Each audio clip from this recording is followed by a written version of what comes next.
That night, the rain poured down in torrents, and the yellowish lights from the traffic signals reflected off the wet pavement, creating a gloomy scene. Ethan, a fast food delivery driver, received a call from a new customer. The delivery address was unfamiliar, not in the area he usually served. Although he often worked late, tonight felt different. However, as a habit, he accepted the order without hesitation. As Ethan's car turned down the deserted street, the engine's sound gradually faded beneath a heavy downpour. But no one knew that those would be the final moments of his life in this world. After receiving the order and getting back into his car, he would never return home. Day by day, his family, filled with growing anxiety, began to realize that Ethan's strange disappearance was not just an ordinary incident. His mother, Nancy, couldn't sleep through the nights due to the unanswered calls and unreturned messages. In her desperation, she contacted the police. From there, a massive search was launched, but all they found were silence and puzzling pieces that made little sense. The disappearance not only stirred confusion within the family, but also raised a big question. Behind the call from a mysterious customer, was there a sinister plot waiting to unfold? Ethan was a 22-year-old young man who lived with his mother, Nancy, and his 10-year-old sister in a small apartment on the outskirts of the city. Their life was simple, without luxury, but filled with love and sharing. Their apartment was always filled with laughter and everyday stories. Ethan's mother, a hard-working woman, labored tirelessly to provide for the family, while his younger sister, at just 10 years old, was the only joy for all three of them. Although he was the eldest son, Ethan didn't have much time to dream about a prestigious job or a lavish lifestyle. He knew he had to support his family, and the most important thing at that moment was to provide a decent life for his loved ones. With his job delivering food for a well-known fast food chain, Ethan helped his mother and sister cover their daily expenses. Every night he drove around different parts of the city, rushing with hot orders to earn extra income. Although this job wasn't his dream choice, Ethan accepted it as a stepping stone to continue his college education. His dream was to study economics, then find a stable job to take care of his family, so his mother wouldn't have to work so hard anymore. He always told his mother and sister that one day life would be different, he would make it, and they would have everything they deserved. That evening, just like every other night before heading out to work, Ethan sat down to talk with his mother and sister. He talked about his future plans, his desire to attend university, and about getting a good job to take care of his mother. His mother listened, her eyes filled with concern, but also with pride in her son. "You'll make it, Ethan. I believe in you," she said as she held his hand. His younger sister, with her innocent eyes, also asked about his future and dreamed of the day they could travel together. Ethan smiled, replying that when he had a good job, they would go to the most beautiful places. But no one in his family knew that would be the last time they sat together. The delivery trip Ethan was preparing for that night would be the journey from which he would never return. That night, in a torrential downpour, Ethan's disappearance would force his family to face unimaginable pain. His dreams, his hopes for a bright future, would gradually fade into darkness as he unknowingly stepped into an adventure from which he would never escape. Ethan started his shift with a constant feeling of exhaustion, just like on other nights when he quietly drove through the deserted streets. Although food delivery was no easy task, he still tried to maintain a cheerful attitude whenever he met friendly customers. To them, he was an essential part of their daily lives, just a name on the delivery list, but enough to bring a smile or a sincere thank you. However, these encounters couldn't erase the lingering fatigue that accumulated inside him. That feeling was like a ghost, following him step by step as he drove through the silent streets at night.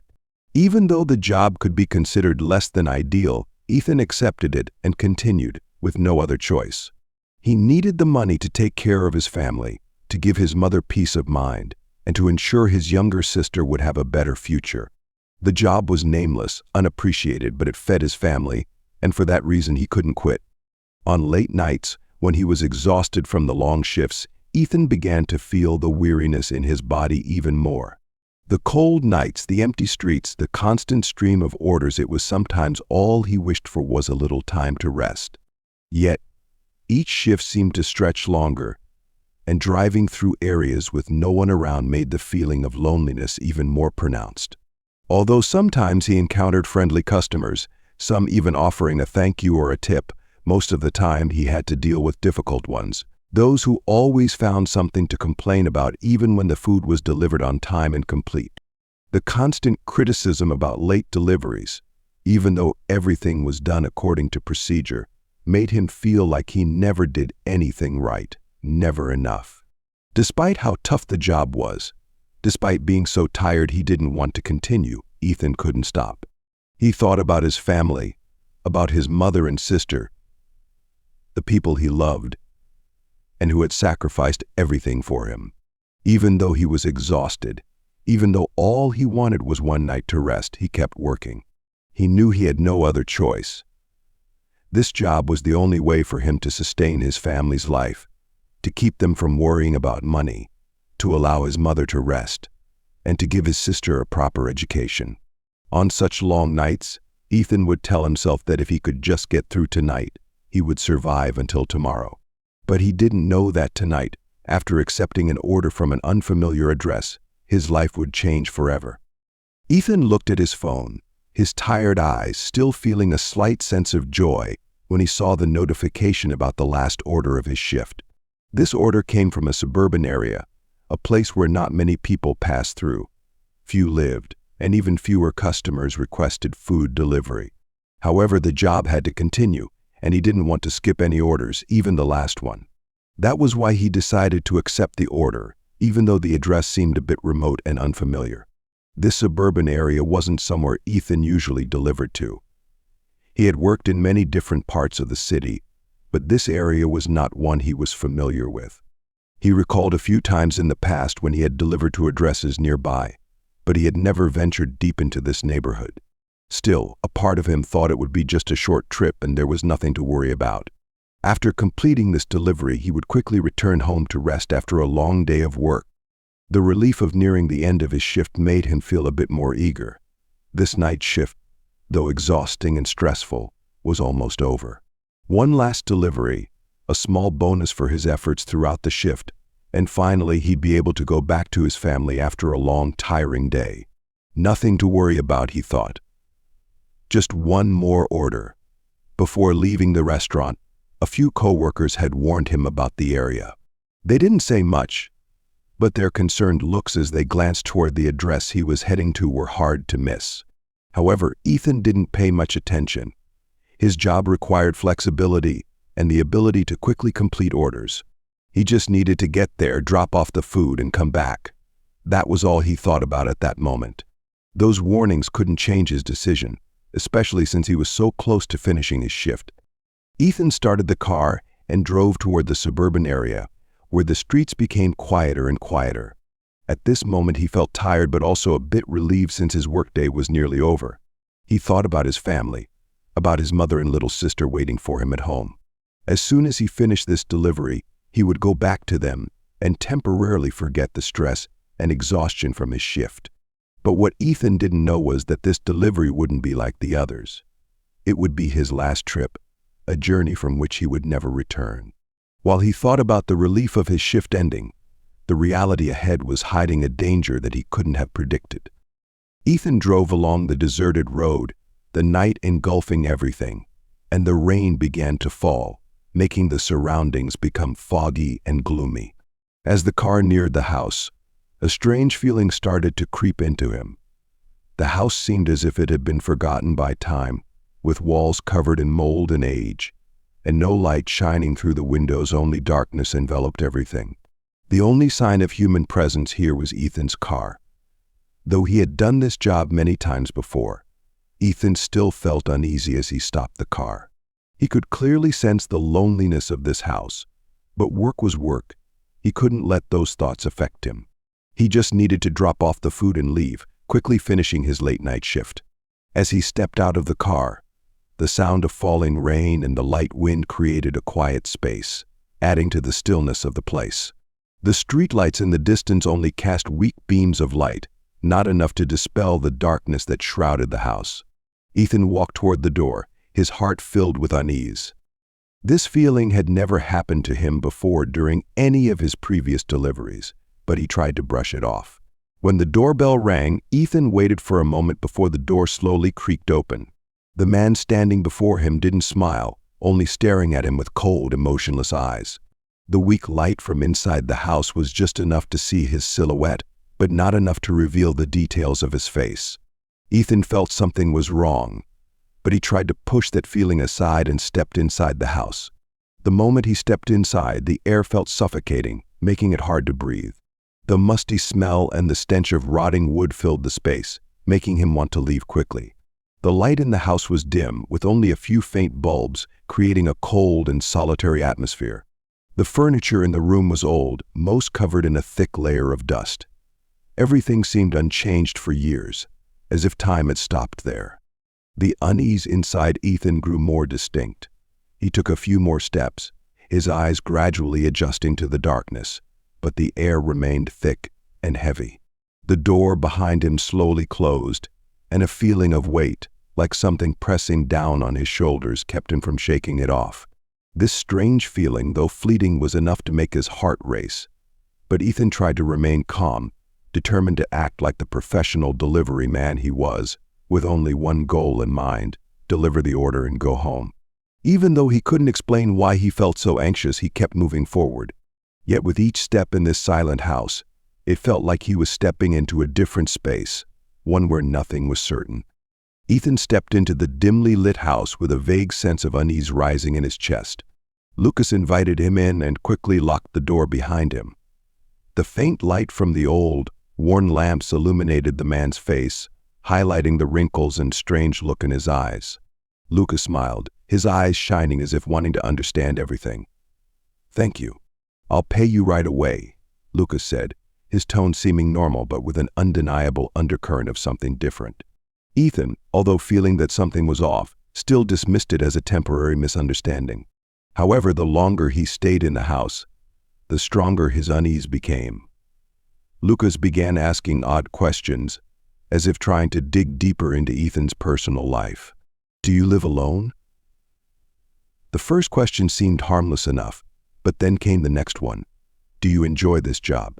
Which made Ethan feel vaguely threatened. Why was Lucas so interested in his work? And why ask such questions when they had only just met?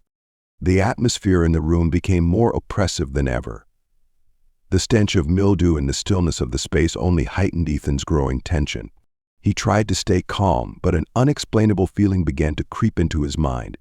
It felt like a warning, a compulsion he couldn't ignore. All Ethan wanted now was to leave. But the door was locked. Each of Lucas's questions made him feel watched, like prey being herded into a trap. The strange look in Lucas's eyes, the way he smiled unnaturally, all of it made Ethan realize that he was no longer safe. The feeling of anxiety began to shift into clear fear. He had realized vaguely they couldn't simply leave as he had thought. This house was not meant for someone like him, and it certainly wasn't a place for someone in danger. Everything was changing too quickly, and Ethan knew that if he didn't figure out a way to escape now, it might be too late. The faint remnants of reason were fading away, leaving only the rising panic. Lucas, with a cold gaze, moved closer to Ethan, holding a gleaming knife. A faint sound echoed as the blade sliced through the air, as if foreshadowing the terrible things to come. Ethan tried to stay calm, but his heart raced, each beat a clear warning that his life was hanging by a thread. Lucas said nothing, only smirking as if he had anticipated Ethan's reaction. "You won't be able to escape from here," he said, his voice cold, devoid of emotion. Though Ethan had sensed danger, he couldn't shake the feeling of confusion.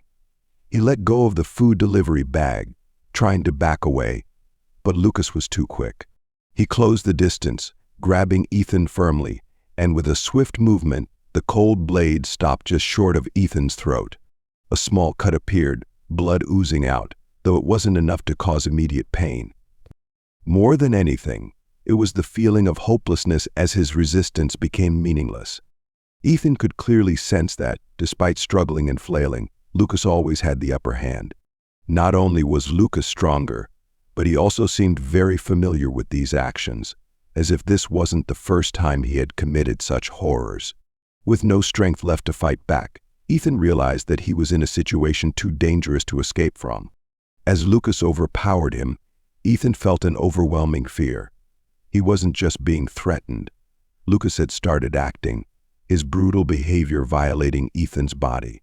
Every passing second felt endless, and in a moment of desperation, Ethan reached out, hoping to at least make a phone call for help. But before he could even pick it up, Lucas spotted it and yanked the phone from his hand, smashing it immediately. A cold, shattering sound echoed through the dark room, leaving Ethan in helplessness. Sweat dotted his forehead, and his body began to weaken. Lucas didn't stop, continuing the depraved act that caused Ethan excruciating pain. Ethan's mind began to fade, and the waves of pain drained his last remnants of strength. Blood poured from the wound on his body, each drop falling, mixing with his tears and fear. Finally, exhausted from blood loss, Ethan had no strength left to resist. For the last time, he felt his breath grow heavier, as if everything was slowly sinking into darkness. When Lucas finally stopped, Ethan was no longer breathing. He died right there, in the eerie silence of the desolate house, without a sound, only the marks of the crime slowly being exposed by time. After finishing his brutal act, Lucas remained calm. He kept his composure, continuing to pretend as though nothing had happened, even though he knew he had just committed a heinous crime. Quietly, he grabbed a tissue, wiping the blood from the floor and Ethan's body. Each movement displayed his coldness, as if he were cleaning up an ordinary mess, showing no emotion. Though the blood had been wiped away, traces remained, an indelible proof of the cruelty. After cleaning up, Lucas approached his phone. He took several photos of Ethan in his miserable state, keeping them as a way to commemorate his actions. These photos became priceless evidence, reflecting his disdain and ruthlessness toward the victim. No humanity remained, only manipulation and power. He stood there gazing at the corpse, feeling smug and proud of the disgusting act he had just carried out. After finishing his brutal act, Lucas knew he couldn't leave Ethan's body in the house.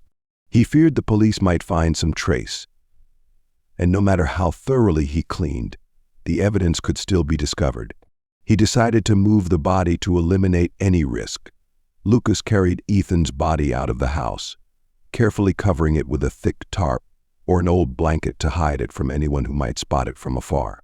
In a matter of moments, his car became the vehicle concealing his crime, transporting the body along deserted roads. Though it was late, he dared not go straight to his familiar area, afraid that the lights or someone might notice his suspicious actions. He drove around, trying to avoid drawing the attention of anyone. Finally, Lucas decided on a remote, desolate piece of land, far from any populated areas. It was about a 30-minute drive from his home, a place where any trace would easily be forgotten. He stopped and scanned the surroundings once again to ensure no one was in sight. Then, he began to dig a small hole, just big enough to hide Ethan's body. His hands and legs trembled, but he kept moving, burying the body in the hole, covering it with dirt and branches to conceal it. But that wasn't all. Lucas couldn't leave any evidence that might expose his crime. After hiding the body, he continued his work of erasing all traces. He burned Ethan's phone in a small flame to destroy any contacts and information that could lead to the victim's home. Not stopping there, Lucas drove Ethan's car far away, poured gasoline over it, and set it on fire. The flames erupted, consuming the car and turning it into ashes, ensuring that any evidence tied to Ethan was completely destroyed. Lucas stood watching the fire blaze, feeling as though he had just completed an important task. He turned back to his car, telling himself that everything had been cleaned up. But would these traces truly disappear forever? Nancy, Ethan's mother, began to feel anxious as it was already late and her son had not yet returned. Late-night shifts were not uncommon for Ethan, but tonight, something about the situation made her uneasy. She stood by the window, staring outside, hoping for the sight of him walking through the door. but everything remained silent. Her worry slowly turned into restlessness. She decided to call Ethan, but his phone went unanswered. She tried calling again, but still no response. A light breeze passed by, making Nancy feel a chill deep within her. Something was wrong. Ethan should have been home by now, especially if he had accepted his last delivery. Unable to sit still, Nancy hurried to grab the phone and call the delivery company where Ethan worked. The customer service representative informed her that he had accepted a final order from an unfamiliar address, located far from his usual delivery area. The address held no familiar information, and in that moment, a sense of dread washed over her. Nancy began to panic. Why would there be such a strange address at such a late hour? Unable to wait any longer, she contacted Ethan's father and sibling, informing them of the situation. They immediately began to worry and discuss the possible dangers of Ethan working so late, especially with unfamiliar customers. In the dead of night, Nancy decided to search for clues that might help her solve the mystery of her son's disappearance. The entire family gathered, making plans to check all addresses connected to Ethan's last delivery, starting a frantic search in desperation. The police began their investigation after receiving information from Ethan's family, but the clues were still vague. After several days with no significant leads, they began to focus on areas around Lucas's house, where Ethan had made his last delivery. Investigators noticed an important detail: Ethan's car was found burned near the area. The remnants of the car fire were not only evidence of an attempt to erase traces, but also a confirmation of what might have transpired. As the police conducted a search of Lucas's home, the tension in the air grew. His house was eerily quiet, but the bloodstains left on the floor and the strange marks on the furniture quickly caught their attention. Investigators continued searching and found undeniable evidence, such as blood leading into a room where Ethan had likely been. These signs pointed to one conclusion: Ethan had been inside before disappearing, and all the evidence now pointed directly to Lucas. With these findings, the investigators no longer had any doubts. Lucas became the prime suspect in Ethan's disappearance. But as they continued to collect evidence, it was still not enough to charge him. The police decided to monitor Lucas's every move, making sure he wouldn't have a chance to hide any evidence. A week after Ethan went missing, the family's worry had turned into sheer terror. Nancy no longer held hope that her son would return on his own. The information from the police still wasn't enough to explain the strange disappearance, plunging the family into pain and despair. The investigation took a crucial turn when the police expanded their search area. A desperate search in remote areas near Lucas's home led them to a distant forest. While thoroughly checking the area, they were shocked to discover Ethan's body, hastily buried in a small grave, covered with dry branches and decaying leaves. The scene when they found the body sent a chill down the investigators' spines. The signs of violence were clear on the victim's body, with deep wounds and blood everywhere, indicating a brutal act that could not be denied. The family's grief deepened as they received the news that their son had been murdered in such a brutal way. The case shifted into a new phase, where the truth about the killer and his cruel actions would gradually be revealed. All attention now turned to Lucas, and what came next would be a fight for justice for Ethan, who had paid the ultimate price for the heartless betrayal of his murderer. After discovering Ethan's body, the police continued to expand their investigation, searching for further clues to strengthen the evidence against Lucas. It wasn't long before they found undeniable proof. The blood traces found in Lucas's house, from the blood on the floor to the small stains left on various objects, were identified as matching Ethan's DNA. The police quickly realized the clear connection between these blood traces in the case of Ethan's disappearance, which ultimately led to his death. Lucas initially denied any involvement in the case. He insisted that he was innocent and tried to cover up his depraved actions with false statements. However, when confronted with sharp evidence and undeniable material proof, Lucas's arrogance began to crumble. The police not only found the blood traces but also uncovered other details in his house, such as destroyed items and photographs, but still left behind faint traces that indicated Ethan's presence there. With the accumulation of evidence and Lucas's incoherent statements, the investigators decided to arrest him. Once taken to the police station, Lucas seemed to have no choice but to confess. The questioning and pressure from the investigators made it impossible for him to maintain his stance. Eventually, Lucas admitted to all the crimes he had committed, from the violence to taking Ethan's life, and also did not hide his depraved acts toward the victim. The tense investigation continued for several days, with a battle of wits between the investigators and Lucas. Although he confessed, Lucas's statements could not conceal his cruel nature. The police continued to gather more evidence and carefully analyze related materials, including information from Ethan's phone, the last calls and messages he had received before his disappearance. All these clues gradually revealed the mystery of Ethan's death and the brutality of the killer. The case ended with Lucas being brought to trial. The entire trial process was public, and the gruesome details of his actions before and after killing Ethan made everyone in the courtroom shudder. Meanwhile, Ethan's family, though in deep pain and irreplaceable loss, found some comfort knowing that the man responsible for their son's death would pay the price. Lucas was sentenced to life imprisonment for murder, sexual assault, and related crimes. However, even with justice served, the grief that Ethan's family had to endure was a wound that would never heal. Nancy and Ethan's relatives, despite their despair, were determined not to let this loss destroy their lives. They realized that while they could not change the past, they could continue living and do something meaningful for the future. Ethan's family decided to launch a campaign to raise awareness about the safety of workers, especially those in vulnerable jobs such as nighttime delivery. They spoke out, calling for better working conditions for food delivery drivers and similar occupations, emphasizing that protecting workers' safety must always be a top priority. Ethan's story not only ended with the revelation of a brutal crime, but also brought a powerful message about protecting workers in vulnerable jobs. Everyone, regardless of their profession, deserves to be protected and respected. In a world filled with hidden dangers, awareness and recognizing these threats are crucial so that no one has to suffer unnecessary losses.